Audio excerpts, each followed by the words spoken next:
Hello friends, welcome back to Bilingual Tutorial. In this video we are discussing some revision questions from section G, tense and related topics. Okay, tenses എന്നുള്ള ചാപ്റ്ററിൽ നിന്നും സാധാരണ ചോദിക്കുന്ന questions ആണ് നമ്മൾ discuss ചെയ്യാൻ പോകുന്നത്. Complete the following sentences. And first question, Peter dashed his homework before the teacher arrived. ഇവിടെ രണ്ട് പാസ്റ്റ് ആക്ഷൻ ആണുള്ളത്. അപ്പോൾ എന്ത് ചെയ്യണം എന്നുള്ളത് നോക്കുക. Then second question, he dash tea every morning. Every എന്നുള്ള വേർഡ് ഉണ്ട് and in brackets we have drink. Then question number 3, I dash finish my work yesterday. Yesterday എന്നുള്ള വേർഡാണ് ഈ സെൻറ്റൻസിൻ്റെ clue.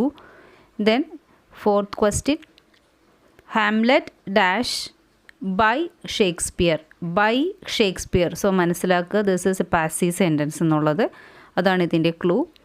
Then fifth one, he dash live ആണ് ബ്രാക്കറ്റിൽ തന്നിരിക്കുന്നത്. In Trivandrum since 1980. ഇവിടെ since ആണ് ക്ലൂ. അതനുസരിച്ചിട്ട് സെൻറ്റൻസ് എഴുതുക. സോ ഈ തന്നിരിക്കുന്ന സെൻറ്റൻസസിൻ്റെ ടെൻസസ് അല്ലെങ്കിൽ ടെൻസ് ഏതാണെന്ന് ഐഡൻറ്റിഫൈ ചെയ്തിട്ട് കംപ്ലീറ്റ് ചെയ്യുക സെൻറ്റൻസിനെ ബ്രാക്കറ്റിൽ തന്നിരിക്കുന്ന വേർഡ് യൂസ് ചെയ്തുകൊണ്ട്. Okay, let's do this answer and see the answers. So tenses എന്നുള്ള ലെസൺ പഠിച്ചവർക്ക് ഈസി ആയിട്ട് ഈ ആൻസേഴ്സ് കിട്ടിക്കാണെന്ന് വിചാരിക്കുന്നു. And the answers are: Peter had completed his homework before the teacher arrived. Because 2 past actions ആണുള്ളത്. അതിൽ ആദ്യം നടന്ന കാര്യം പാസ്റ്റ് പെർഫെക്റ്റ്ലി എഴുതണം എന്നാണ് നമ്മൾ പഠിച്ചിട്ടുള്ളൂ. ദാറ്റ്സ് വൈ ഹാഡ് കംപ്ലീറ്റഡ് ആണ് ഇവിടെ ആൻസർ വരുന്നത്. Second questions answer: he drinks tea every morning. ഇവിടെ എവ്രി എല്ലാ ദിവസവും ചെയ്യുന്ന കാര്യമാണ്. അതുകൊണ്ടാണ് ഡ്രിങ്ക്സ് എന്നുള്ള സിമ്പിൾ പ്രസൻറ്റ് ടെൻസിൽ നമ്മൾ എഴുതിയിരിക്കുന്നത്. Okay, then question number 3, I finished my work yesterday. ഇവിടെ ഐ ഫിനിഷ്ഡ് എന്നുള്ള സിമ്പിൾ പാസ്റ്റിലാണ് എഴുതിയത്. കാരണം യെസ്റ്റർഡേ എന്നുള്ളത് ഇപ്പോൾ കഴിഞ്ഞ അൾട്ടിമേറ്റ് ആയിട്ടുള്ള അല്ലെങ്കിൽ റീസെൻ്റ്ലി ഹാപ്പൻ ചെയ്തൊരു കാര്യമാണ് കഴിഞ്ഞതെന്ന് നമ്മളെ കാണിച്ചു തരുന്നു. സോ റീസെൻറ്റ് ടൈം ആയതുകൊണ്ട് നമുക്കവിടെ സിമ്പിൾ പാസ്റ്റ് മതി, ഐ ഫിനിഷ്ഡ് മതി.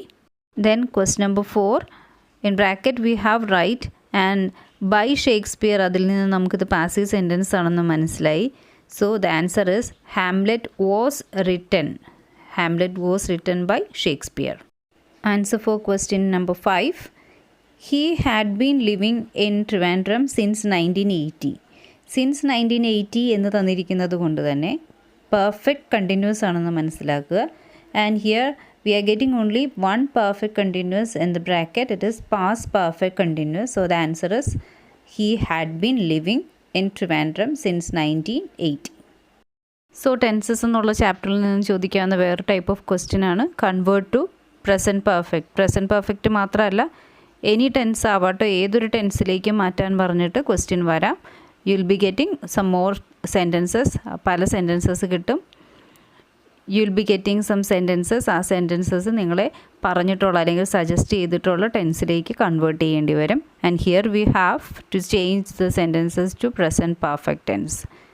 ആൻഡ് പല ടെൻസിലുള്ള സെൻറ്റൻസസ് ആണ് ഇവിടെ തന്നിരിക്കുന്നത്. അതിനെ എല്ലാത്തിനെയും പ്രസൻറ്റ് പെർഫെക്റ്റിലേക്ക് മാറ്റേണ്ടതുണ്ട്. First sentence, I was reading. Second one, she'll dance.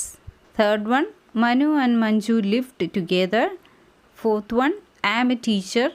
Fifth one, doctor has saved many people. Try to convert these sentences to present perfect tense.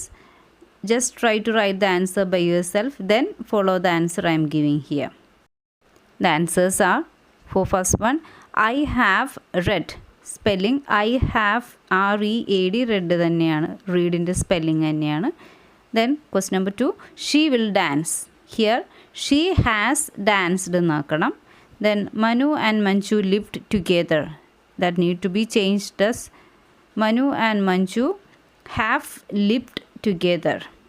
Question number 4, I am a teacher. Here നമുക്ക് verb ഇല്ല, am എന്നുള്ള auxiliary ആണുള്ളത്. So we can change the sentences I have been a teacher. So ഇവിടെ നമ്മൾ be എന്നുള്ള auxiliary verbൻ്റെ help എടുത്തു present perfectലേക്ക് മാറ്റാൻ. Then question number 5, doctor had saved many people. ഇവിടെ ഡോക്ടർ ഹാഡ് സേവ്ഡ് എന്നാണ് പറഞ്ഞ് അതിനെ നമ്മൾ പ്രസൻറ്റ് പെർഫെക്റ്റിലേക്ക് മാറ്റേണ്ടിയിരിക്കുന്നു. ഡോക്ടർ ഹാസ് സേവ്ഡ് എന്ന് ആക്കേണ്ടിയിരിക്കുന്നു. Okay. Then from this module വരാറുള്ള വേറൊരു ക്വസ്റ്റ്യൻ പാസീവ് വോയിസ് ആണ്. Write the passive form of the following sentences. ഇതിൻ്റെ ആൻസർ എഴുതുന്നതിന് മുമ്പ് പാസീവ് വോയിസിൻ്റെ വീഡിയോ കണ്ടിട്ട് വരിക. അതറിയില്ലെങ്കിൽ നിങ്ങൾ ഓൾറെഡി പഠിച്ചിട്ടുണ്ടെങ്കിൽ ക്വസ്റ്റ്യൻസ് ചെയ്ത് നോക്കുക. First question, they have done it. Second question, close the window. Third question, I was writing a letter. Fourth one, people have seen lion in the street. Fifth one, Geetha will sing a song. ഇതിൻ്റെ passive voice എഴുതുക. എന്നിട്ട് മാത്രം ഞാൻ തരുന്ന answer നോക്കുക. And answers are, they have done it എന്ന ക്വസ്റ്റ്യൻ്റെ passive voice ഇങ്ങനെയാണ്, it has been done by them. Then second question, അതൊരു ഇമ്പരേറ്റീവ് സെൻറ്റൻസ് ആണ്, അതുകൊണ്ട് തന്നെ അതിൻ്റെ ആൻസർ വരുന്നത് let the window be closed എന്നാണ്. ക്ലോസ് ദ വിൻഡോ എന്നതിൻ്റെ പാസീവ് വരുന്നത് let the window be closed. Then third question, I was writing a letter. Past continuous ആണ്, അതുകൊണ്ട് അതിൻ്റെ ആൻസർ വരുന്നത് a letter was being written by me. Then fourth one, people have seen lion in the street. Here lion has been seen in the street. Lion എന്നുള്ളത് ഒരെണ്ണേ ഉള്ളൂ, അതുകൊണ്ടാണ് have മാറി has ആയത്. Then Geetha will sing a song. Here a song will be sung by Geetha. വില്ലിൻ്റെ കൂടെ അതിൻ്റെ കൂടെ നമ്മൾ ബി എന്നുള്ള ഓക്സിലറിയും കൂടെ ചേർത്തിട്ടാണ് പാസീവിൽ എഴുതുന്നത്.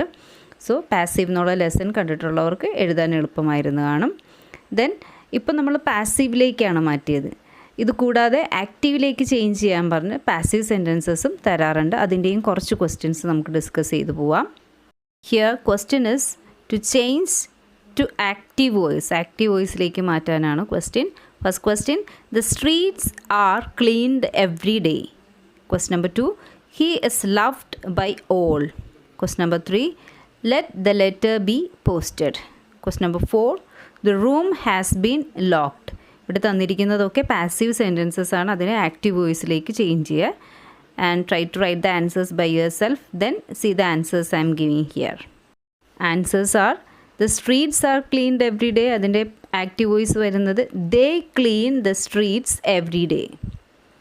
Then second question, he is loved by all എന്നുള്ളതിൻ്റെ ആക്റ്റീവ് വോയിസ് വരുന്നത് ഓൾ ലവ് ഹിം. അത്രയും മതി. Then third one, let the letter be posted. ഇതൊരു ഇമ്പരേറ്റീവ് സെൻറ്റൻസ് ആണ്. So please post this letter. Okay. Then fourth one, the room has been locked. ഇതിൻ്റെ active voice വരുന്നത് someone has locked the room.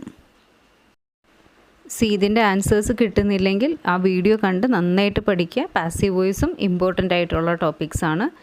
Most important ടോപ്പിക്സിൽ ഒരെണ്ണമാണ് passive voice. എപ്പോഴും questions ചോദിക്കുന്നതാണ്. Hope you got benefited from this video. If you feel this is helpful, please share it with your friends. Let them learn and let them pass.